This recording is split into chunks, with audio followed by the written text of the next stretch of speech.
What's up, YouTubers? It is your boy, Alyx Man, trying something a little different this time around. Usually on Wednesdays, I do one review, usually NXT or Lucha Underground. And what I've done in the past, one week NXT, another week Lucha Underground. And depending on who has a special coming up, whether it's Ultima Lucha or NXT TakeOver, of course, the one that doesn't have the special takes a back seat. But for this summer, because neither one of them has anything coming up until much later on, August, I decided to try combining the review. So at least for the month of June, what I want to try is double reviews, NXT and Lucha Underground together. Now, of course, if people prefer to have individual reviews, I'll go back to that. I don't mind doing that. I just find it a lot more easier to come up here live and just give my thoughts on both shows as it is. Now, this is an experiment. I am experimenting with this, of course. I haven't found out exactly how I want to work in an intro. I'm not too sure how to make intros work with Google plus Google Live. But once I figure that out, yeah, there will be an intro. There'll be a special kind of NXT/Lucha Underground intro to go with the review. And, I might throw in an intermission Q&A. I'm not too sure how I want to work this out yet. But for right now, I'm going to keep it simple. Lucha Underground review, NXT review. You guys have fun in the comments. And we'll just grow from there. It's something new. It's something fresh. It's something different. And I want to see what I can do with it, where I can take it. For those of you joining me in the live chat, thank you for taking the time out of your day to watch me. And of course, those who are joining me afterwards, thank you for taking the time out of your day to watch this. As always, like and subscribe here on YouTube. And please press that notification bell, because if you don't, you're more than likely not going to catch my videos. Like me on Facebook at DeluxeManWorld. Follow me on Twitter at DeluxeManVX1. And of course, donate to my Patreon if you would like to help improve the quality of the channel. And of course, help me out during these trying times here on the YouTubes of the ad apocalypse. So thank you for everything. And if you don't want to do Patreon, PayPal is also down below. So you guys have fun with that. Let's get right into it. Let's start off with Lucha Underground. Lucha. That's right, Lucha Underground, ladies and gentlemen. Today's episode was episode 21 of season 3. We are halfway through this entire freaking season, and that means if it's only halfway, we got about maybe 20 more episodes to go. That's 20 more weeks. That's a long time. Now, keep in mind, just like this season, there will be a mid-season break and then an end-season break, as always. But I do like the fact that Lucha Underground has managed to find that good, that meaty good point. What am I trying to say? Meaty good point. They managed to find ways to keep their show interesting. Let's just go with that. I don't know where I was going with the meaty and the good points. Oh my God. But they managed to find a way to keep their show interesting by, not letting it go too long, having breaks, roster rotations and here and there. And I appreciate that when it comes to this show. But as for episode 21, I thought it was a great episode. I have no issues, no qualms with these Lucha Underground shows. I just feel like overall, I leave going, there is no way I would change anything. I love feeling that way. I love feeling like at the end of every episode, I'm like, I wouldn't change a goddamn thing. I love what they did. I love where they're going. I'm going to sit back and enjoy myself. It's not like wrestling is supposed to be. And I get that for the most part out of Lucha Underground and NXT. We kick off the show with a vignette backstage where we see Prince Puma trying to beat himself up for these dark images and being tortured by his past, where he's basically under the dark influence of Vampiro. He's being tortured. He's being controlled by Vampiro, who has basically resurrected him from the dead. And he has no power over his body anymore. But at the same time, It's not like he doesn't like it. It's not like he's not enjoying it. So there's a very interesting dynamic going on with Prince Puma now, who was at first the white bread babyface, the hero of the tempo, and now he's being controlled by the most evilest persona in that tempo, which is Vampiro. But he's backstage looking in the mirror, and in walks Rey Mysterio, telling him to not trust Vampiro, but unaware of the dark magic he's under. Puma tells Rey he is not his master, and neither are you. He makes his own decisions. Rey then sees Vampiro in the mirror, and Vampiro tells Rey Mysterio to stay away from Puma, or he'll send him straight to hell. And then Rey breaks the mirror. Yeah, I'm really digging what they're doing with Prince Puma. It's sorely needed, because at one point he was starting to get a little boring, but they know how to keep each character at least momentarily intriguing. And over time, you're going to start trusting him to do that, because that's what Lucha Underground does. When a character starts to get kind of boring or starts to lose a little interest, expect him to do something to maintain it or regain it, if anything else. We kick off the show with Johnny Mundo versus The Mac in a sudden death Falls Count Anywhere match as the conclusion of their all-night long Iron Man match last week. Great conclusion, by the way. They just still lots of awesome spots. You still had the interferences from PJ Black, Ricky Mandel, the Johnny Mundo fanboy, or Mark, Sexy Star, even an appearance from Taya. Everybody got involved. Lots of craziness, lots of cool spots. My favorite spot was, I think it wasn't PJ Black. It was Rick Mandel.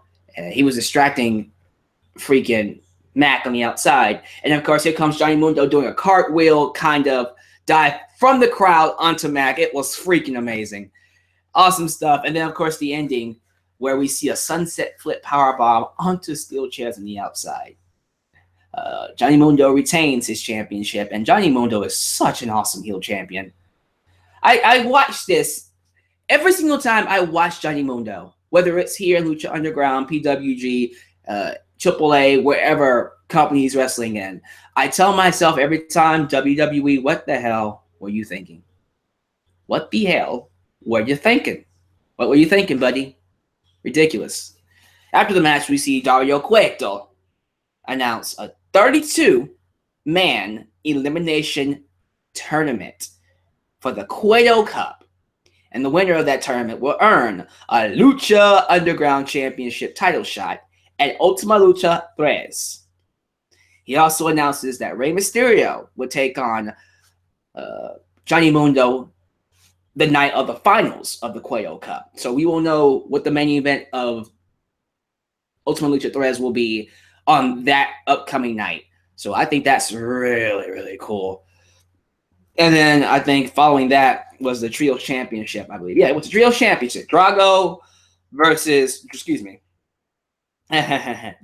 Phoenix, and Aerostar versus, I don't know what they call themselves, but it's Pindar, Vibaro, is it Vibora? Vibaro.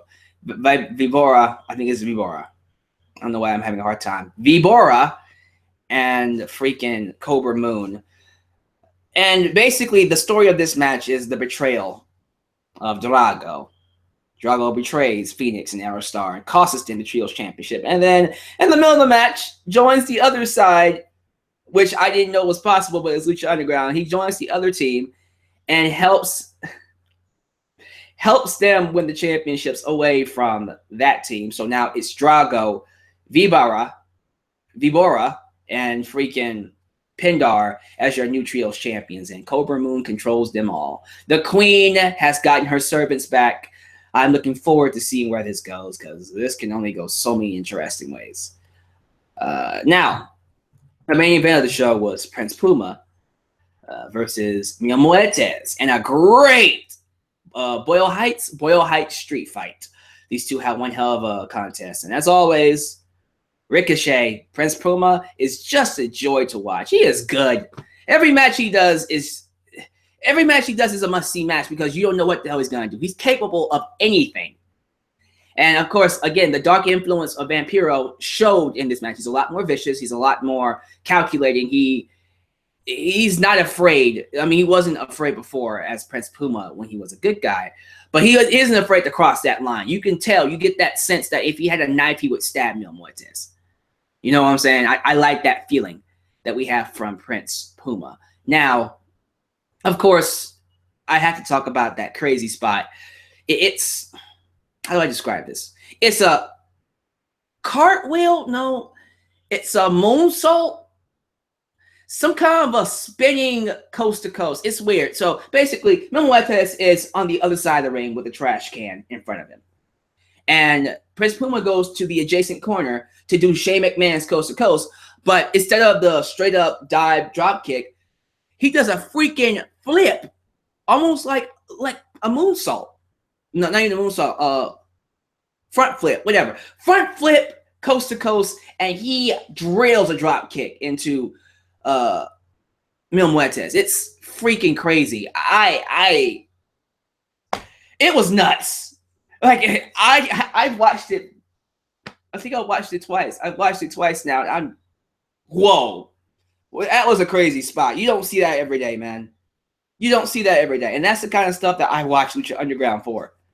That's crazy. Craziness.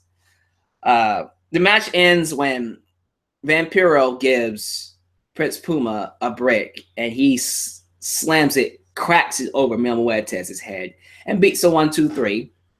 And that was it. He got his win over Mil. Apparently, they're going to fight each other again in the tournament coming up. So this rivalry is not over. It's nowhere close to being over. It's going to happen a couple more times, if anything else. But seriously, Lucha Underground was a great show. Awesome show overall. And I'm reading the live chat here. Apparently, a lot of people seem to be enjoying Lucha Underground. By the way, thank you to everybody who's joined the live chat. Good to see you all. Love you. Love you for taking the time out of your day to taking the time out of your day to watch me here. So good stuff all around, guys. Good stuff all around. Now, I'm looking for comments on Lucha. No, everybody seems to be satisfied. So how's about we go on to some NXT? NXT, ladies and gentlemen, for June 7th, 2017. Couple of news bits before we get into the actual show. Rumors were swirling, and I talked about this in my, I think it was my, it was last night during the Return of the Suplex. One of my fans asked me, how do I feel about HIDEO ITAMI possibly leaving WWE and going back to Japan, or NXT going back to Japan? And I told him, look, if he wanted to leave, it's on him. You know, it's hard. And he hasn't had the best luck here in WWE NXT. So it makes sense if he decides, you know what, I'm going to call it a day and go back to my company, go back to my home country, and just go back to what was working for me. He has that right, and he wants to be near his family a lot more. I get that. But because NXT is able to sense how everybody is reacting to things and is always on top of things, they actually made or had HIDEO ITAMI do a backstage interview. Probably was recorded literally yesterday, if not soon. But HIDEO ITAMI assured the fans that he is not leaving NXT WWE and plans to stick it out. Just because he lost one match doesn't mean he's done yet. And you know what? That's good to hear. I'm happy they addressed that. I'm happy it was addressed, whether it was storyline or not. It was addressed, and they put it to rest that HIDEO ITAMI is not leaving. He's going to stick it out and really make his career work here in WWE. Awesome. Awesome. That makes me happy. I hope he actually makes it. I hope he actually does some things with the company and actually goes far with the promotion. So that's good to hear. Also, Ember Moon has officially been medically cleared to wrestle again, because we've been told she'll be out for 6 months. No, she's only going to be out for a couple of weeks, and she's back. So she'll be back to wrestling soon. Cool. So we can go ahead and put Ember Moon versus Asuka back on for NXT Brooklyn 3. So that makes me happy. Now, if we can only get good news for Homeboy, the guy that turned heel last week. I'm just kidding. DIY, Johnny Gargano and Tommaso Ciampa. Tommaso Ciampa, I hope he's not hurt too badly.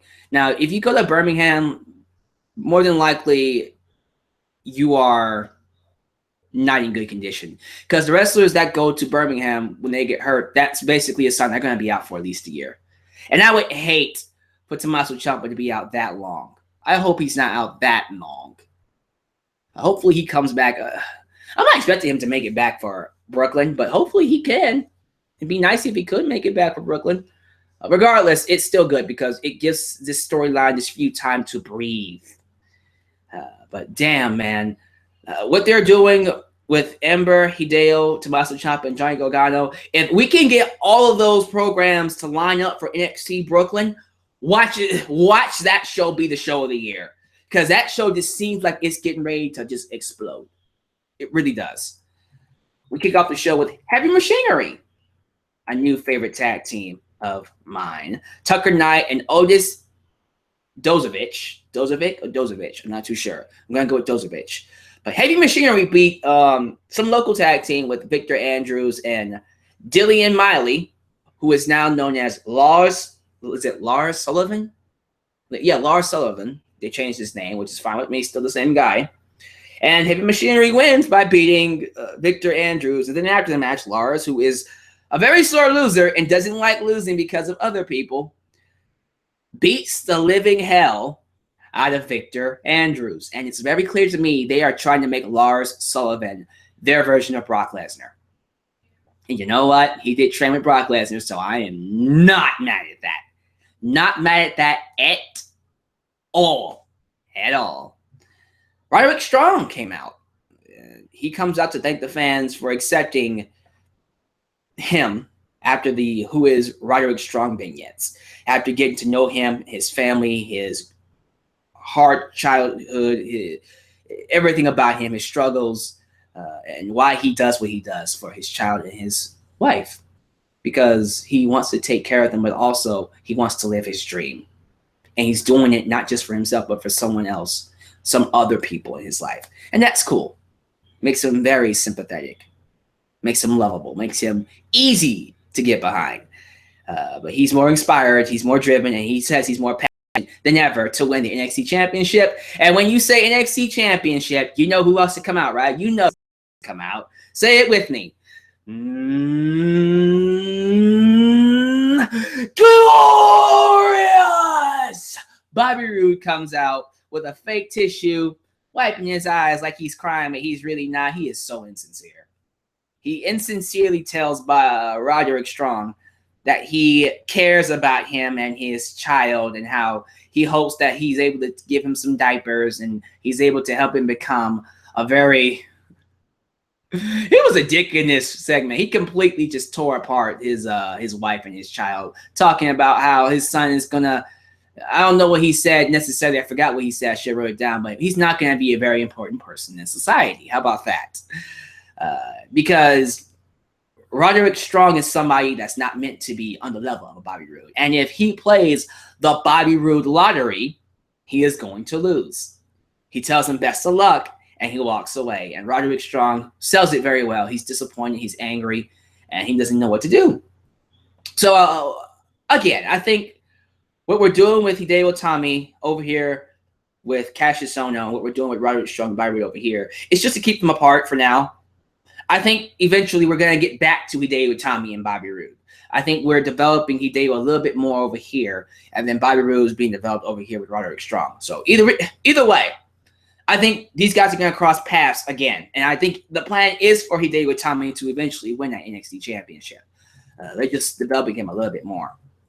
We see Nikki Cross backstage, violently hurling her jacket around and just being crazy, demanding Asuka and Ruby because they have a rematch next week. And instead of it being a regular triple threat, it is now elimination styled.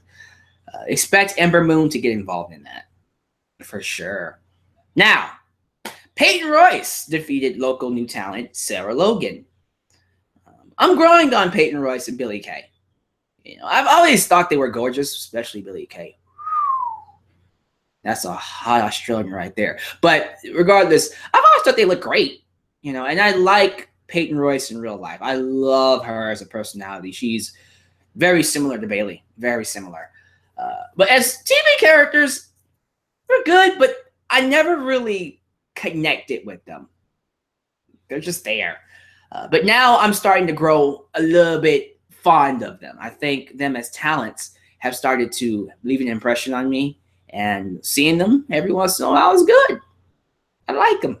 Like them a lot. I prefer Peyton Royce over Billie Kay as a fan. Now, who I would want in my bag, that's different. Now, but as a fan, I prefer Peyton Royce, of course.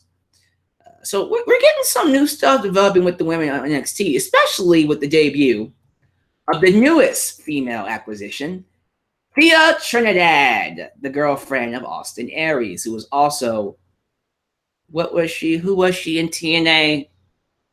I forgot who the hell she was in TNA. She was in TNA as somebody's lackey. I forgot. Doesn't really matter. But Thea Trinidad is now in NXT, and she made an appearance in a vignette with Andrade Cien Almas. Now, Andrade Cien Almas has been going through this storyline where he would lose a match, but he wouldn't care. He would celebrate with all these women, with all these girls at the end, and just go out, get drunk, have a great time, and not really care about his career in NXT. Well, we see Andrade Cien Almas leave the arena with women in his arms. Interviewers trying to interview him. He's ignoring her. But then in comes Thea Trinidad, and she tells him basically, you're losing momentum. You need to get your head straight. You need to take this more seriously. And he's all like, I don't care. And then she slaps him. So basically, she is going to be his motivator. She's going to put him back on track. And it looks like Thea is going to be the new manager of Andrade Cien Almas. Honestly, I think that's exactly what he needed. I've always felt Andrade was missing something. He was missing something. I don't know what it was about him that's not clicking with me, because he's a great talent and a tremendous heel. Tremendous heel. But something about him was missing. I think Thea might give us that. Thea might be the perfect, whether it's a mouthpiece, it might be something about her that's going to add to Andrade to make me care about him more, because there's something missing from him. But yeah, let's talk about, real quickly, let's talk about the main event. Killian Dane versus Noe Jose. Killian Dane defeats Noe Jose in the main event. Quite frankly, the match was all right. I didn't really give that much of a care about it.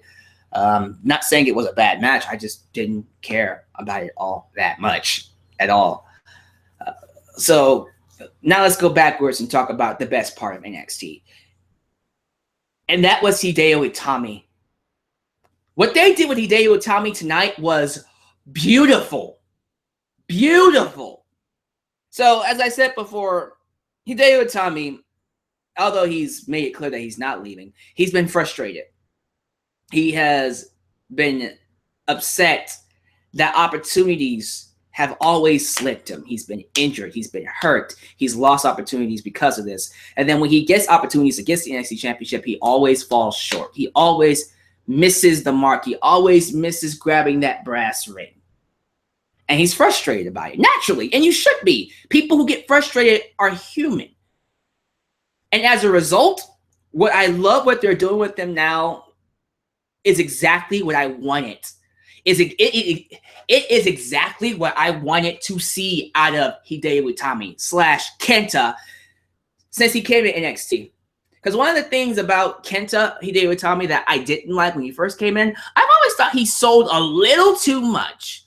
He started to feel like everybody else. And in this match, what I saw was the HIDEO Itami I've been wanting. So HIDEO Itami versus Oney Lorcan. By the way, Oney Lorcan versus HIDEO Itami was a freaking slugfest. It was a fight. It was gruesome. It was awesome. And anybody who hasn't seen NXT, go out of your way to see this match. Go watch it. I promise you, you'll love what you see. Because they beat the living hell out of each other. And they were throwing some brutal There was a point in the match where Oney Lorcan, and I gotta talk about this. Only Lorcan was hitting Hideo Itami with these chops. Boom, chop, boom, chop. Hideo just looked down and was like, and then he hit him again. Hideo just did his fighting spirit. Ah, come on! And he hit him and he hit him and he hit him and he just no-sold every chop. And yeah, that's what I'm talking about, man. That is what I want. That is the Hideo Itami I want. And then Hideo Itami responded with other chops. And then freaking Only Lorcan stopped chopping his chest and started chopping his face. He grabbed him by the chin and started slapping him. It was awesome.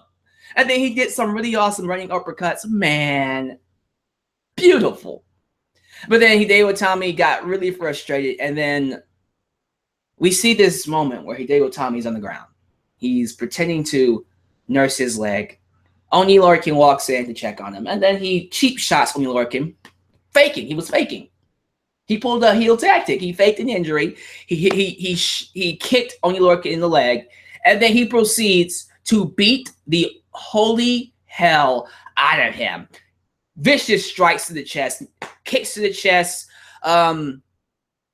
He just slaps everything. And then he hits him with three consecutive GTS. And each one, the first one he hit, the crowd popped. Yay, GTS. The second one he hit, the crowd was like, GTS. It's like, GTS. Yay. And then the third one hit, the crowd started booing him. They started booing him. And I'm like, that's how you do it, man. That's how you do it.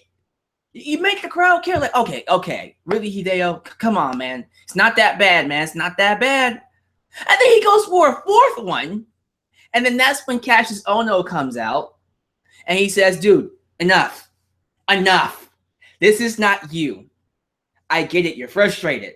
But this isn't you. Don't go down that path. And then Hideo Itami shoves Cassius Ohno. Cassius Ohno shoves him back. And then Hideo, not wanting to deal with it, exits the ring, frustrated, hand on hip, just trying to calm himself down. And the referee just throws the match out. No contest. And see, first off, thank you for the no contest. Thank you for that. I appreciate that. That was a good call. Because personally, nobody should have lost anything in that moment. That was not really worthy of a loss. No contest. Great call on that. But again, this was beautiful. I am all in. I am all in on this new direction for Hideo Itami. I hope they get even more vicious with him. I don't care if they turn him heel or make him an aggressive babyface. I don't care what you do. But keep going with this. Now, clearly, we're going to do a program between Cassius Ohno and Hideo Itami leading up to Brooklyn, which is great. And, oh my God, that's going to be a great match. You know, both of these guys are no strangers to that hard style, that strong style side of wrestling. And these guys are going to hit each other hard. So I'm expecting these two to tear it up. And I don't know what they're going to do with Hideo. They might turn him heel. They're on the verge of turning him heel. If they do, great. If they don't, whatever. But this storyline is exactly what I wanted out of him. I love what they're doing with Hideo Itami. And I gotta say, man. NXT, you're back. NXT is back, man. NXT is getting that momentum that it's had before. It's getting a lightning in the bottle. And it's a lot more interesting than Raw and SmackDown. I'm sorry. SmackDown doesn't even feel like SmackDown anymore. NXT feels like NXT of old, and I love it. I love it. I do. So, guys, absolutely. Give me your thoughts about NXT and Lucha Underground down below in the comments. How you guys feel about things. Which show did you prefer better? Which show did you like more? Did you like both of them? But thank you guys for watching. Let me know how you feel about this format. Are you feeling this format? Do you want me to keep it like this? Do you want me to keep it as double reviews, or do you want separate reviews? Again, I'm doing this for the remainder of June. But if you want me to change it up, I'm fine with that. Just let me know. But thank you guys for watching. You guys are awesome. I will catch you in my next video, whatever it is, whenever it is. But this is your boy, Alyx, man, signing off. Subscribe, like me on Facebook, follow me on Twitter. donate to my PayPal or my Patreon, and I'll catch you guys later. Your boy, the X-Men, signing off. Peace.